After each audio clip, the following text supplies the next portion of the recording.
Please be advised that this recorded webinar has been edited from its original format, which may have included a product demo and other engagement features. To set up a live demo, please complete the form above on our website. If you currently are not on our website and are watching this on our YouTube channel, there's a link to the website in the description of this video. Thank you. Hello everyone, and welcome to today's webinar, SSLs 101, What Enterprises Need to Know. My name is Christy DeMeo-Ziegler, and I will be your moderator. Joining us today is Mark Flagg. Mark is CSE's Senior Director of Technology, Security Products and Services, and is responsible for advising a global client base on digital risk and preventative measures brands can take to safeguard their digital assets. To raise awareness of digital threats to businesses, Mark presents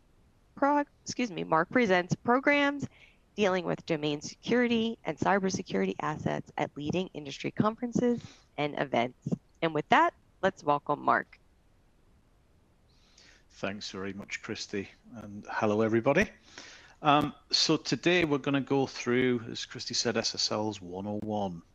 Just a gentle reminder for folks, what they do, what they're about. So, why do we need digital certificates in the first place, or SSL or TLS? Basically to encrypt data. The internet is inherently not safe.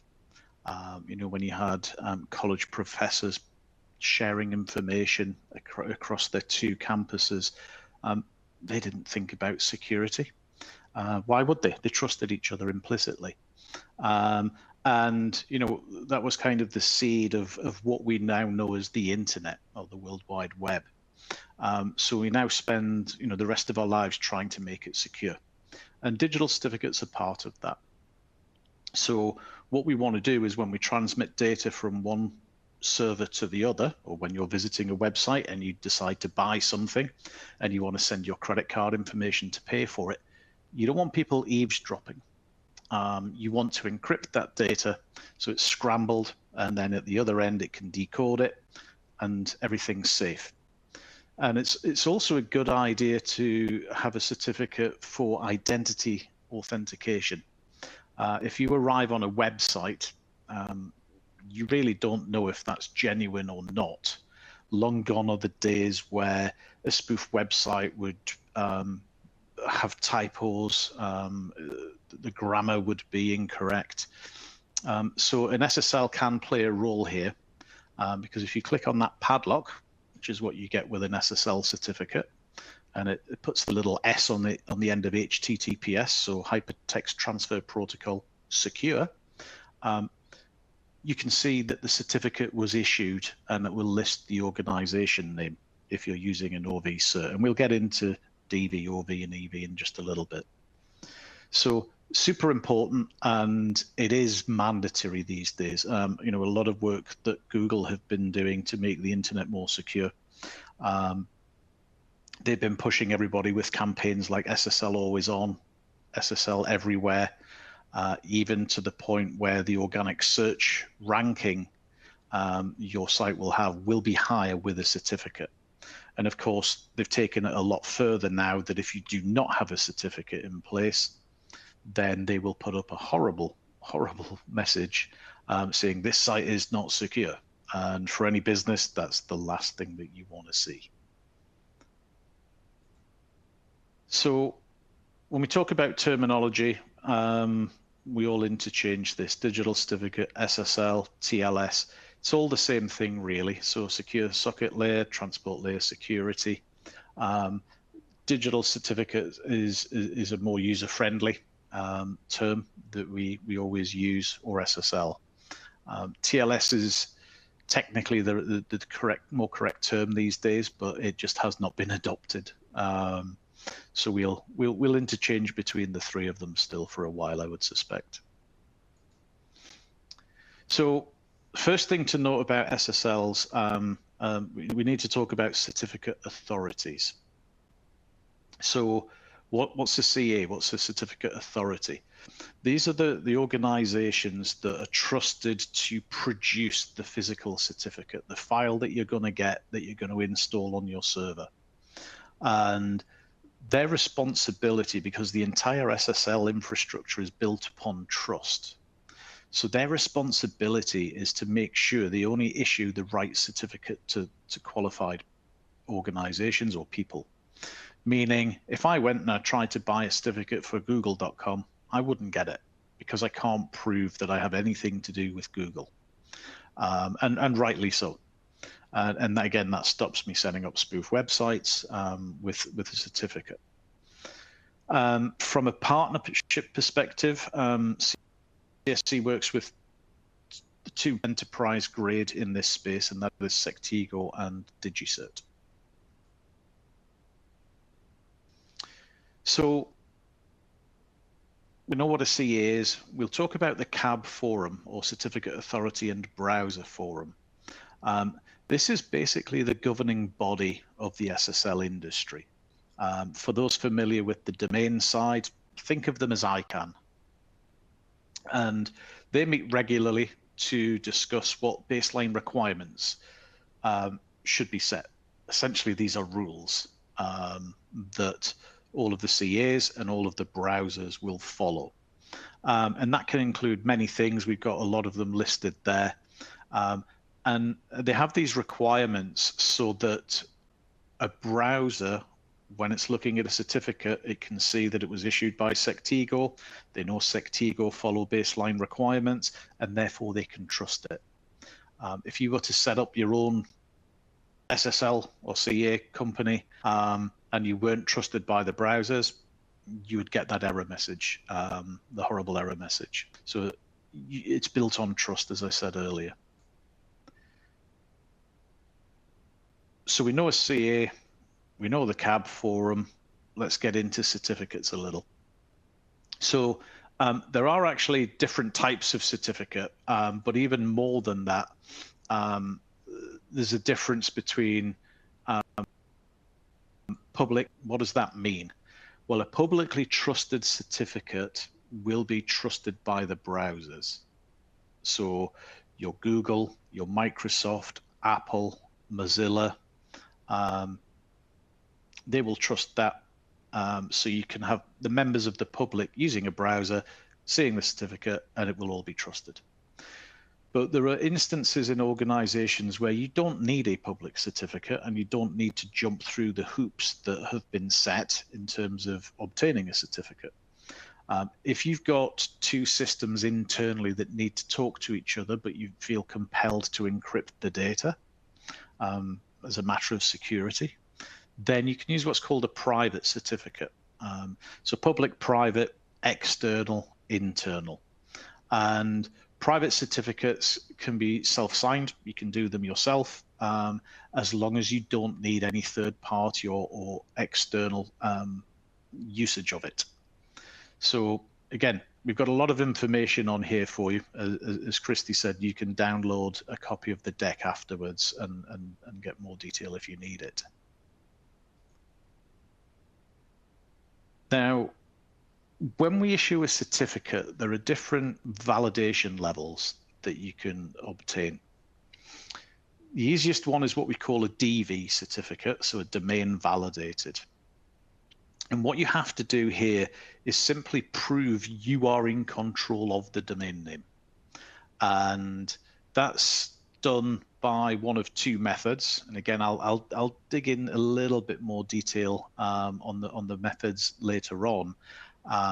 But proving you're in control of the domain name with either a DNS token that's issued to you for that order, and you would put that as a CNAME or a TXT record on your zone file, or a web token. So for example, I would put this on the website and it would be cscglobal.com /, and then I would put the token in there. And that means the certificate authority can go and check.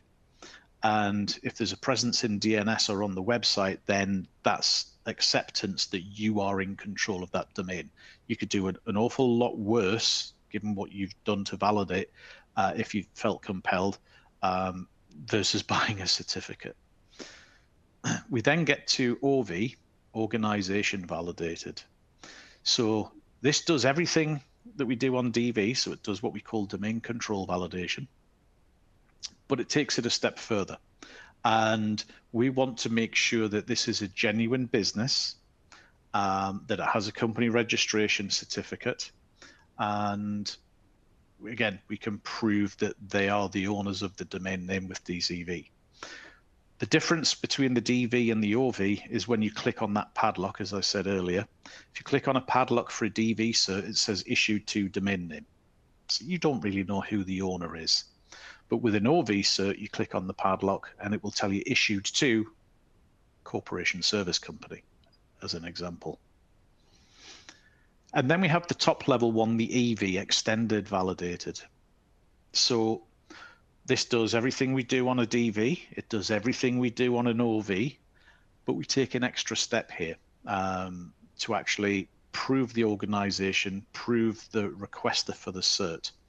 So what we will do is we will look up publicly, for those as old as me, used to be the phone book.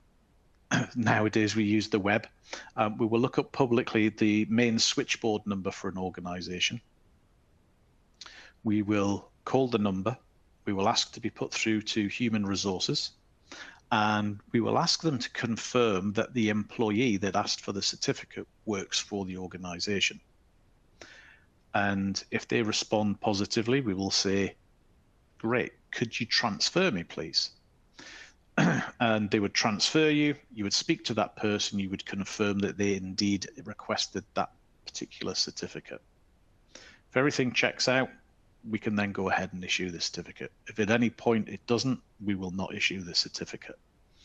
And again, for those old enough to remember, EV certs were very good for less tech savvy people to know they were in the right place. You would get that green navigation bar in your browser. Excuse me. Now the browsers decided to remove that in their wisdom, but you can still click on the padlock and see that this was issued to.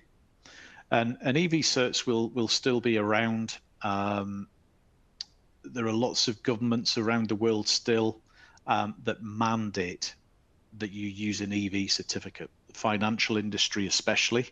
They're still hot on making sure that you've got the highest level of validation that you can possibly have. For those in the financial sector, if you've got a .bank domain name, you've got to have an EV certificate on the site if you've got it going live.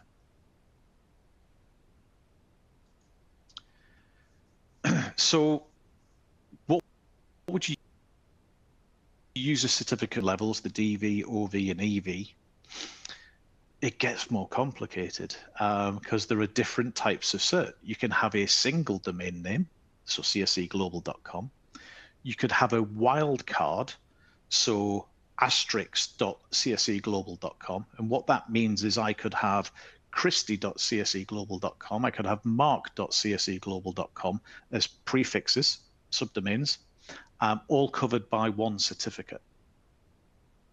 And then you have multi-domain certificates with SAN. SAN stands for Subject Alternate Name. And this is where I could have cscglobal.com, corptax.com, a whole host of individual domain names, all covered by that same certificate. And this is becoming more popular than a wildcard. Wildcards, from a security standpoint, are now frowned upon somewhat because they don't want to run risks where somebody does shadow IT, somebody breaches the system and they can insert things, and it's automatically covered by that SSL. So multi-domain is definitely becoming more common. It's more cost effective than buying individual single domain certificates, and it's a lot easier to install. If you think about it, if you've got 10 subdomains, that would be 10 single SSLs versus one multi-domain with 9 SANs.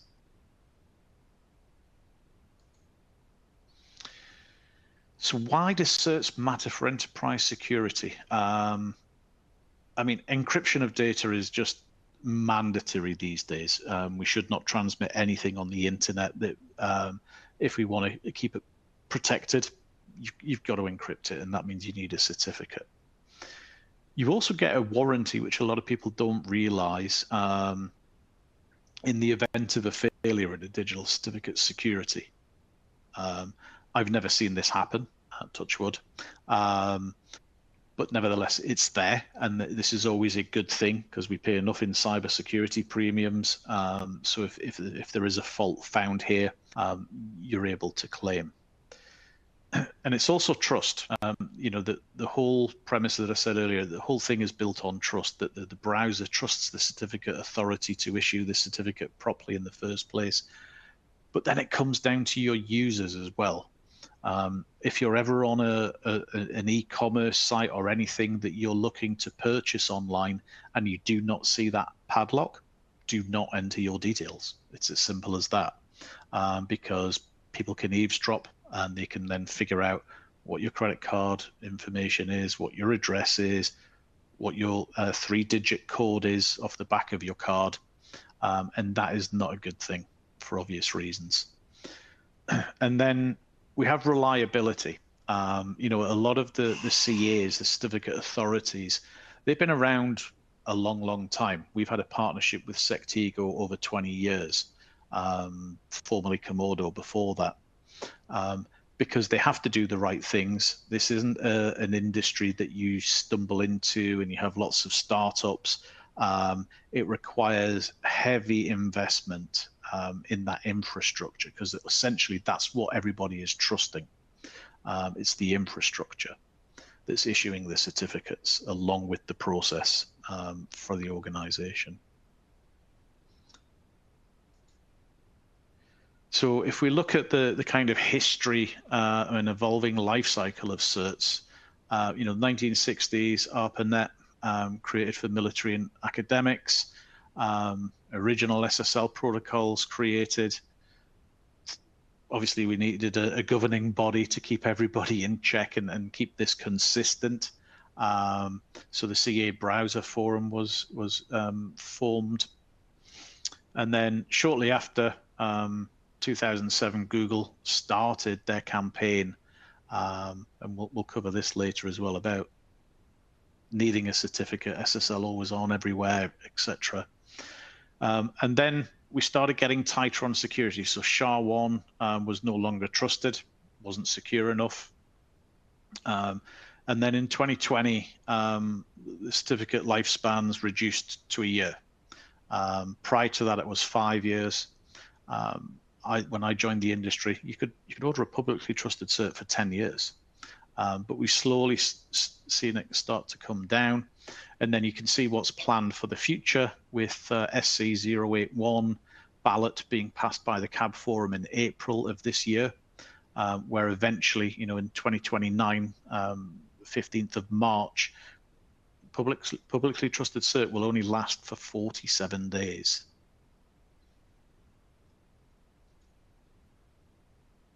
So a little bit about encryption algorithms. This is more 101 plus, I guess. But they do use different algorithms to make sure that it can't be intercepted and deciphered. Simple as that.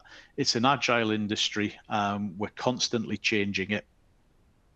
You know, whether you want a 2048 or a 4096-bit encrypted certificate, we've got both now.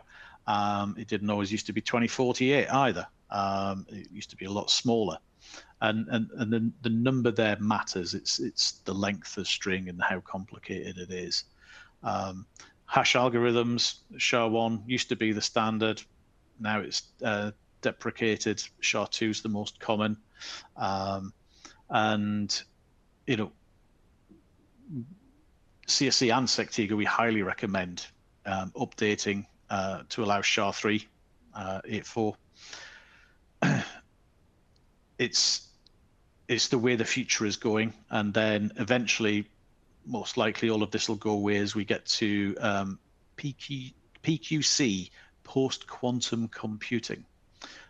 So, you know, we're at kind of the advent of quantum computing right now. It's a race between the good guys and the bad guys that cracks it first. But irrespective, whoever does, you'll be able to break these algorithms in seconds with quantum computing. So the industry will shift in the future as well to different algorithms and encryptions. So I mentioned the CAB forum ballot. You can see the timeline here. So 200 days in March of next year, 100 days a year later, and 2 years later, 47 days. What I want to draw your attention to, though, is the domain control validation reuse. So if you cast your mind back to the validation page where we've got DV, OV, and EV, every one of them has to follow that with either a DNS or a web token. Right now, we can reuse that for 13 months. But in the future, that's going to drop to 10 days, which essentially means it has to be done in real time. We can't just do it as a one-off exercise and then it lasts for all of our reissues throughout the year. So super important to pay attention to that part. I want to dwell in the past a little bit because there used to be 3 methods. The first one was who is email. So the CA used to be able to go to the domain name and basically scrape the whois record, pull the registrant email and send a link. And you would receive an email, you click approve and the certificate is issued. Due to security reasons, that was deprecated on the 15th of July this year. So that is no longer an option. And it leaves us with web token and DNS token or DNS record. For me, a web token is not preferred. I won't get into the detail on this call, but if you Google things like subdomain hijacking, where you've left what we call a dangling DNS record, cyber criminals can go to web hosting companies and ask for the host name that you were using, and you've still got a subdomain pointing at it, and they can take that over. No hacking, no breaching, no special skills. Web hosting companies recycle their host names. It's not anything nefarious here. That's what they do.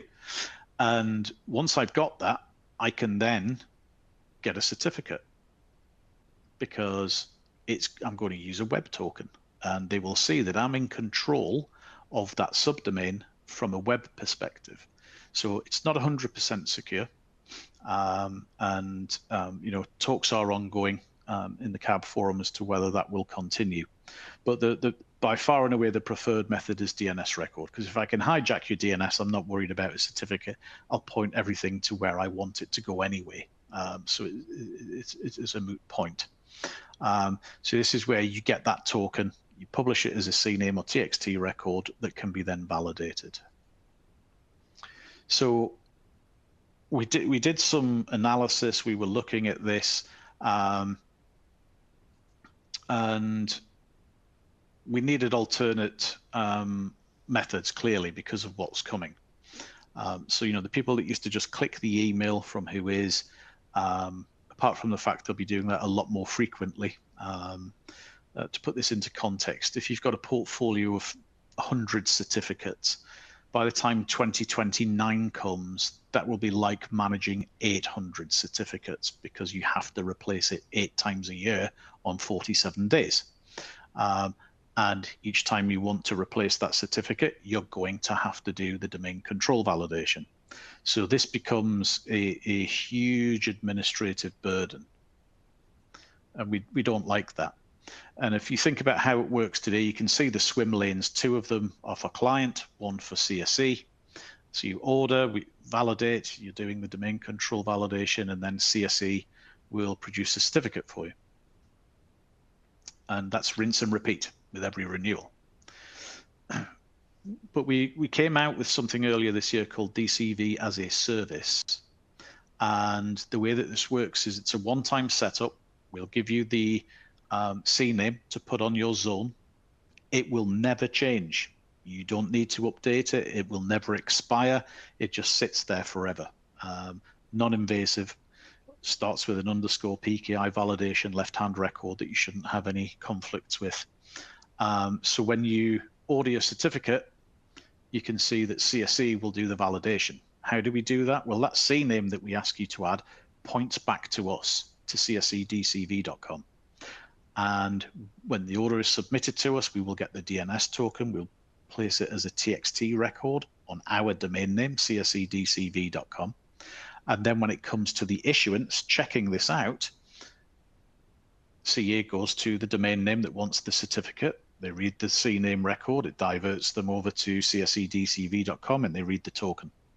No problem. Certificate issued. So we've got this with a number of clients now. And we can issue an org validated certificate in around about 2 minutes, start to finish, which is pretty impressive and very necessary, because we all leave certificate renewals to the last minute for some reason.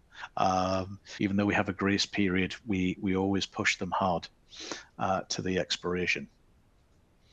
So with every subsequent renewal, all you've got to do is place your order and we'll take care of that validation. You never have to worry about DCV again.